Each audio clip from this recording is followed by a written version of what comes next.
Good morning dear students. हम partnership का first chapter fundamental कर चुके हैं। मैंने 2 दिन का ब्रेक लिया था, उम्मीद है आप बच्चों ने प्रैक्टिस कर ली होगी। Today we are going to start second chapter of partnership, that is change in profit sharing ratio. बच्चों, ये चैप्टर स्टार्ट करने से पहले हम एक टॉपिक डिस्कस करेंगे, that is reconstitution of a partnership firm. What do you mean by reconstitution of a partnership firm? बच्चों, एक क्वेश्चन आपसे पूछ रहा हूं, how is a partnership firm created? How is a partnership firm created? मान लीजिए मैंने और आप बच्चों ने मिलके एक पार्टनरशिप फर्म बनानी है, तो कैसे बनाएंगे बच्चों? क्या प्रोसीजर होएगा? आप सबको पता है कि हमें एक एग्रीमेंट करना पड़ेगा, agreement which contains all terms and conditions. Already हम डिस्कस कर चुके हैं, और इसी एग्रीमेंट को हम क्या कहते हैं? Partnership deed. We all know that partnership is the outcome of an agreement. तो बच्चों, whenever there is change in partnership agreement, whenever there is change in partnership agreement, it is called reconstitution of partnership firm. जब भी partners अपना agreement change करते हैं, कर सकते हैं चेंज, अभी एग्जांपल्स मैं आपको दूंगा। तो जब भी पार्टनर्स अपना एग्रीमेंट चेंज करते हैं, it is known as reconstitution of partnership firm. बच्चों, देयर में भी सो मेनी एग्जांपल्स बोर्ड पर मैंने लिखे हुए हैं, ये मीनिंग हो गया। सबसे पहले एग्जांपल देखिए, लिखा है change in profit sharing ratio. Suppose there are 3 partners A, B and C. Profit sharing ratio is 3:2:1. ठीक है बच्चों? Now partners decide to change their profit sharing ratio. वो डिसाइड कर रहे हैं कि इसको चेंज करेंगे। अब उनकी प्रॉफिट शेयरिंग रेशो हो गई 1:1:1, कुछ भी वो कर सकते हैं। तो this is change in profit sharing ratio. बच्चों, सी का शेयर देखिए, पहले सी का शेयर 1/6 था, सबसे कम, लेकिन अब सी का शेयर कितना है? 1/3। अब तो इक्वल है हर एक का, ए का भी 1/3, बी का भी 1/3 और सी का भी 1/3। आप बच्चे सोच रहे होंगे कि पार्टनर्स अपनी प्रॉफिट शेयरिंग रेशो चेंज क्यों कर रहे हैं? बच्चों, इसके पीछे भी देयर में भी सो मेनी रीजंस, बहुत सारे रीजन हो सकते हैं। आप भी सोच कर देखिए कि why do partners change their profit sharing ratio? What may be the reason? सोचिए, C का शेयर पहले 1/6 था, ये बढ़ा के 1/3 कैसे हो गया? ऐसा क्यों किया? बच्चों, हो सकता है कि देयर में B change in capital contribution. हो सकता है कि C ने एडिशनल कैपिटल लगा दिया, तो सी कहेगा जी पहले मेरी कैपिटल कम थी, अब मैंने एडिशनल कैपिटल लगा दी है, अब मेरी भी कैपिटल ज्यादा है, तो मेरा भी शेयर ऑफ प्रॉफिट बढ़ना चाहिए। तो प्रॉफिट शेयरिंग रेशो जो चेंज हो रही है, इसके कई रीजन है। पहला रीजन मैंने आपको बताया, this may be due to change in capital contribution. एक और रीजन हो सकता है change in active participation in management, change in active participation in management. हो सकता है कि सी पहले मैनेजमेंट में एक्टिवली पार्टिसिपेट ना कर रहा हो, तभी उसका शेयर ऑफ प्रॉफिट कम था, लेकिन अब उसने बिजनेस में, मैनेजमेंट में एक्टिवली पार्टिसिपेट करना स्टार्ट कर दिया है। तो कुछ भी रीजन हो सकता है। This is change in profit sharing ratio. बच्चों, अब देखिए, अगर वो अपनी रेशो 3:1 से चेंज करके 1:1:1 कर रहे हैं, तो यहां पर क्या हो रहा है? वो अपना एग्रीमेंट चेंज कर रहे हैं। तो this is an example of reconstitution of partnership firm. ये रिकॉन्स्टिट्यूशन का एग्जांपल है। और भी एग्जांपल है बच्चों। सेकंड देखिए, मैंने बोर्ड पर लिखा है, क्या लिखा है? Admission of a new partner. देखो बच्चों, suppose 3 partners A, B, C, 3, 2, 1. They decided to admit D as a new partner for 1/5 share. ठीक है बच्चों, डी को उन्होंने पार्टनर बनाया, न्यू पार्टनर, और डी का शेयर कितना होएगा 1/5। अब आपके माइंड में फिर क्वेश्चन आएगा कि why is a new partner admitted into the firm, कि हम नया पार्टनर एडमिट क्यों कर रहे हैं। अगेन बच्चों इसके पीछे भी बहुत सारे रीजन हो सकते हैं, वो हम लेटर ऑन डिटेल में डिस्कस करेंगे।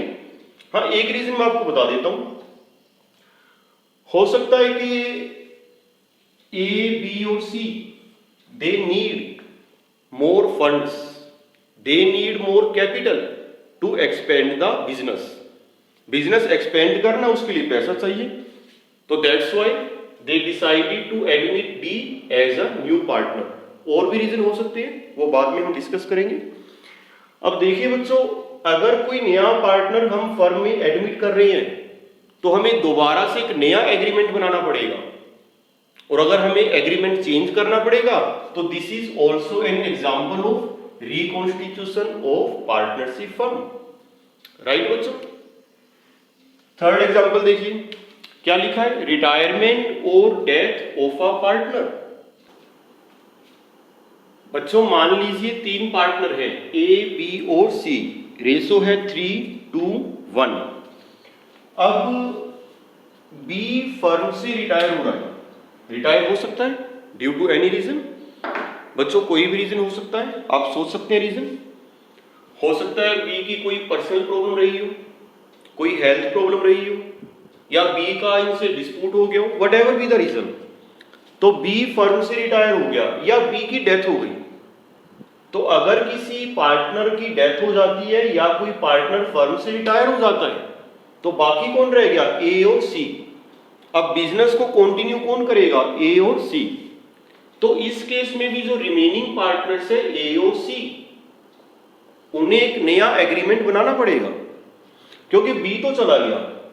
बी का जो शेयर ऑफ प्रॉफिट है वो कौन एक्वायर करेगा, बी का शेयर ऑफ प्रॉफिट किसे मिलेगा, ए और सी को मिलेगा, बी तो जा चुका है। तो इस केस में भी रिमेनिंग पार्टनर्स को एक नया एग्रीमेंट बनाना पड़ेगा। This is also an example of reconstitution of partnership firm. और लास्ट एग्जाम्पल है बच्चों amalgamation of 2 partnership firms. Suppose there are 2 firms, एक फर्म है जिसमें 2 पार्टनर है ए एंड बी, एक और फर्म है उसमें भी 2 पार्टनर है सी एंड डी। ठीक है, दोनों का बिजनेस सिमिलर टाइप, एक ही तरह का बिजनेस है। रेशो है 2:1, इधर है 1:2। अब इन दोनों फर्म्स ने क्या डिसाइड किया, to eliminate competition, to avoid competition. आपस में दोनों फर्म्स का कंपटीशन था, तो कंपटीशन खत्म करने के लिए these firms decided to amalgamate.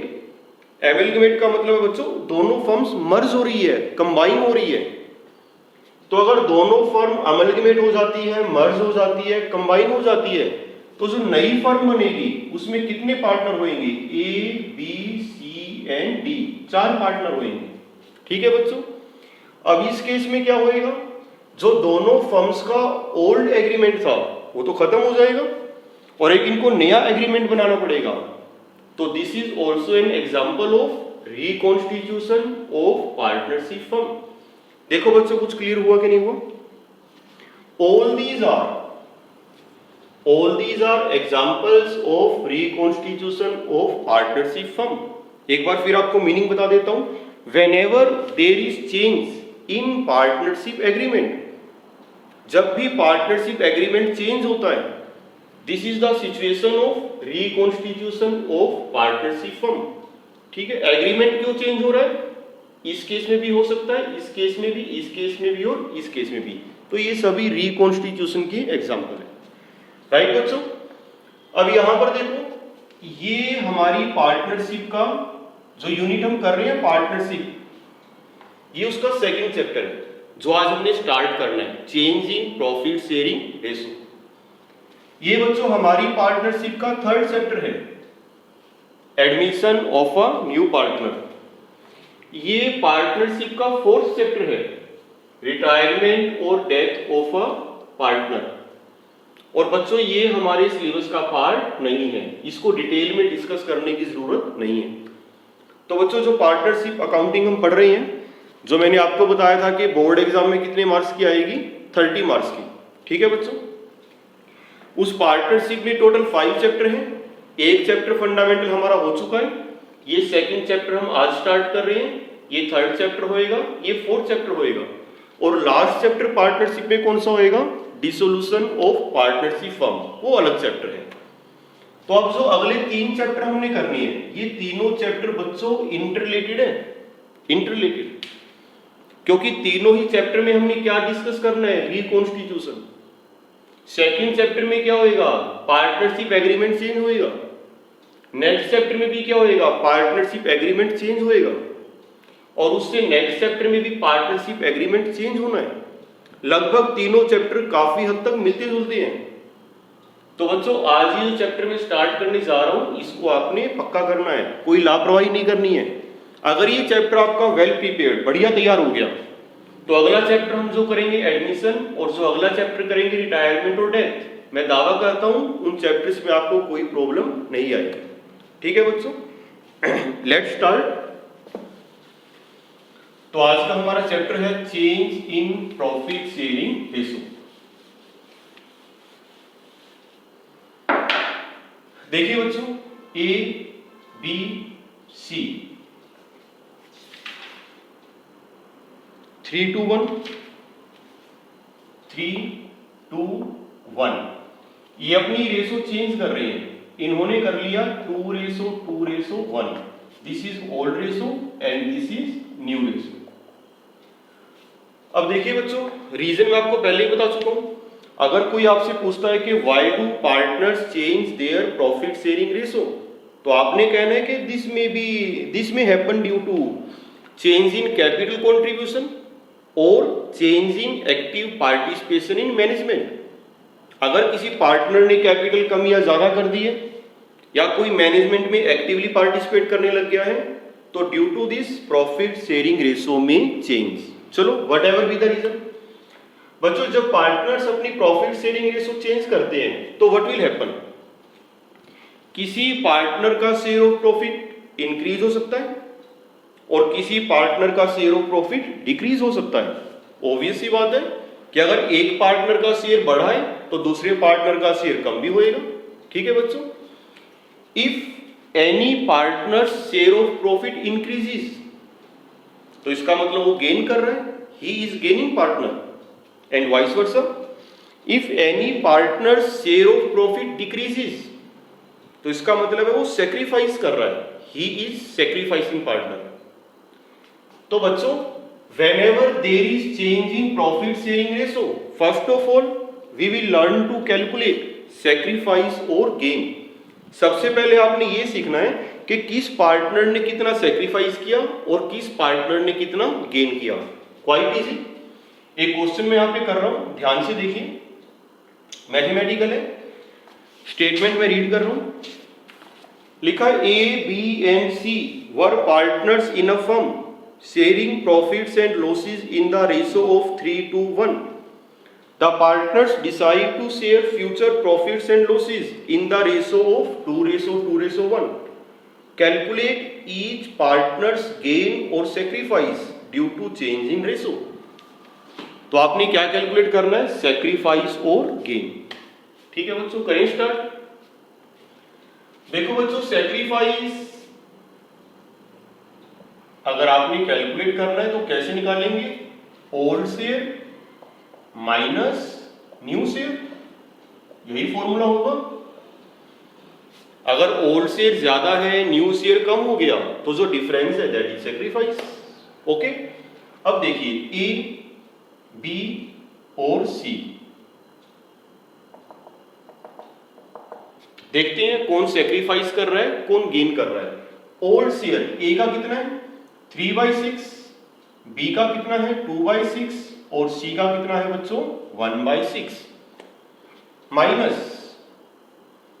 New share. देखो यहां पे ए का न्यू शेयर कितना है 2/5, बी का कितना है 2/5 और सी का कितना है 1/5।